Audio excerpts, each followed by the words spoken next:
would you have anything you recommend for people to have as a tool when you are in these moments of crises where it's like you just throw the whole rule book out and you start being, reptilian impulsive. And it's almost like you need to have these things in your life that remind you, or practices in your life that remind you that, oh my God, I need to step out. I need to have the perspective that, when you're in a calm state, you're like, of course. But when you're not, you forget quick. And the first thing I want to say is acknowledge that we're human and it's okay. I think that we set expectations up for ourselves, and that is also part of being human, and especially those of us who wish to achieve a lot. But at the end of the day, that is part of life. That is part of that balance. And so I do have many practices and tools. In fact, that's exactly what's been handed down in my lineage. That's where those 3 pillars come into play.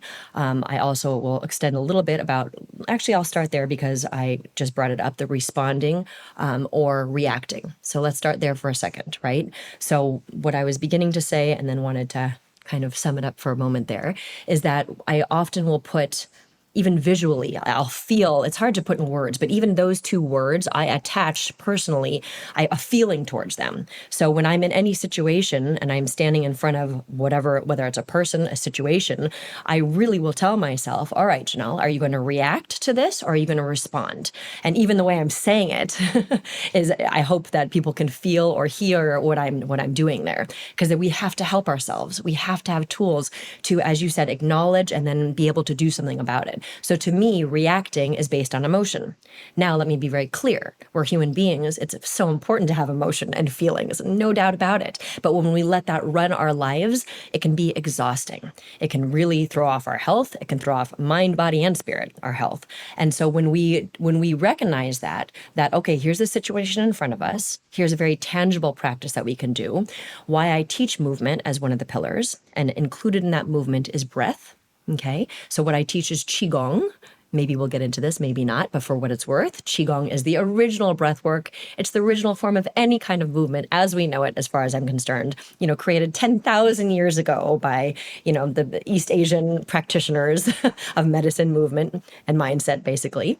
And so I don't want to go too far here, but so that is part of what I call medicine. Right? So just as I would prescribe a formula to someone or create a formula that's found in the world, skincare, internal, movement is also medicine for us. And it is a very quick way to give it, like I said, a tangible response answer to what you're saying is we think, especially in the Western world, if I may, like things have to be so hard or it requires so much. But we have to remember that literally taking a proper breath when we're in any kind of situation, we just did it. In through your nose, into your abdomen first, then having the air fill your chest. It sounds so simple, but this is the most powerful tool that I can share in this moment. Then as you exhale through your mouth. Even making a noise, I don't know if everyone can hear me, where you could even do it as if you're blowing through a straw. So I'm literally going to give you all a tool right now. You can do this anywhere. That's the beautiful thing. That one deep breath where you really do feel yourself ground into the earth or however this resonates with you. But you'll feel what happens is, in Eastern medicine, we talk about qi, or your vital energy. And so we say that your qi becomes more balanced and settles. Or if you want to think it as your nervous system or your brain waves, you quickly, through even that one breath, settle yourself. And it can take a second, so there's no excuse. Then you realize that I'm in this situation and I have a choice. Because no matter what, at the end of the day, we are in control of only ourselves and nothing else. That's just the way that it goes, when you really come down to it. And so no matter what is in front of us, when we take that breath, we realize this is what stands in front of me, and so how I'm going to move accordingly. But we can see it doesn't always even have to happen that slowly, right? But if we train ourselves to respond in this way, no matter what is happening, even with our kids, this very much applies in business, then I promise that you are able to become that much more grounded, let things not throw you off balance so much, and see more clearly. And so that's I'm kind of going backwards than what I usually do, but I like it because this is like practical information, And I love making sure we got something to walk away with immediately. Good. And Good. Me too. I feel like I might misquote this, but I'll do it to the best of my remembrance here. But I feel like it's a Navy SEALs quote that says, in life, we don't rise to the occasion, we fall back to the level of our training. And I think what you're speaking about is doing activities such as qigong is your basic training around breath and being present and not getting derailed, so that when there's occurrences that happen in the real life, you can fall back to that baseline of just like, hey, catch yourself. And I really like what you're speaking about, react versus respond. That's something I want to bring into my moment Yes, of like when I have that, because you always have like that split second of like totally. in the middle of it that you could ask yourself a powerful question. And to me, realizing, okay, react is that kind of un uncalculated response that's very Right? primal. But Yes, I also know that you're not telling like emotions are bad and we should suppress absolutely. that. So you're actually presenting an alternative, which is respond.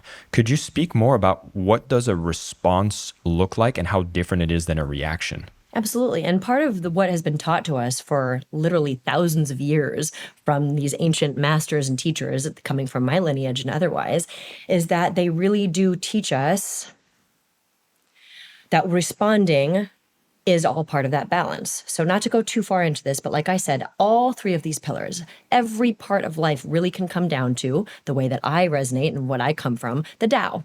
And so, for those of you who are not familiar with the Tao, it's the universe. And the beautiful thing about the Tao and the understanding of the universe is it does not matter how old we are, what our gender is, our ethnicity, our political beliefs, because we're all human and we're all human in this universe. And there's certain principles. And to me, I was always raised to understand by my greatest teacher, my father, and passed down through my lineage, is that at the end of the day, because we are all human and we are part of this universe, there's certain principles, that's what I was saying. And those principles usually are things that are unchanging. It's just the way equals the Tao. The Tao is translated as the way. And one of the number one things to understand is that first you had the Tao in the universe. This is what the Tao says. And from that came yin and yang. And so I'm sharing this a lot more. Listen, 20 years ago when I talked about these things, literally meditation, plant medicine, herbology, people thought I was crazy. But here we are, right? Natural products. Now it's like the coolest thing since sliced bread. But and also it's been around for thousands upon thousands of years. But when you take the Tao, again, this is like Eastern philosophy and medicine in a couple of seconds here. You have the Tao, and from the Tao in the universe came yin and yang. But this is really important. I find this helps a lot of people, and I could not live without this. Okay. Yin and yang, literally that symbol, which almost everyone is familiar with or has seen before. On one side is black, on one side is white. I like to remember or explain that oftentimes it looks like a fish. And that's important to remember because on the black side, there's a little white dot that looks kind of like a fish. And on the white side, there's a little black dot. And what that shows us is that no matter whatever happens, that really is the balance that we could even visualize. I know I'm very much that way. Meaning, we have to remember that that dichotomy exists in everything in life. And when we understand that, that means just like there is day and night, literally in nature, there is feminine and masculine. You cannot know success unless you felt failure. You cannot know happiness unless you've had grief and sadness. No matter what, they're always tied, and that's life. And so to some extent, when we acknowledge this and we come across particularly challenging situations, but it occurs when we have beautiful ones as well, always maintaining that balance because then we're not thrown off so much. But when we're in challenging situations, if we remember this truly is part of life. And then we have to do things to help ourselves. And the beautiful thing is you don't have to tell anyone. This happens inside. That's part of the training. We can either do certain training to have good habits or bad habits.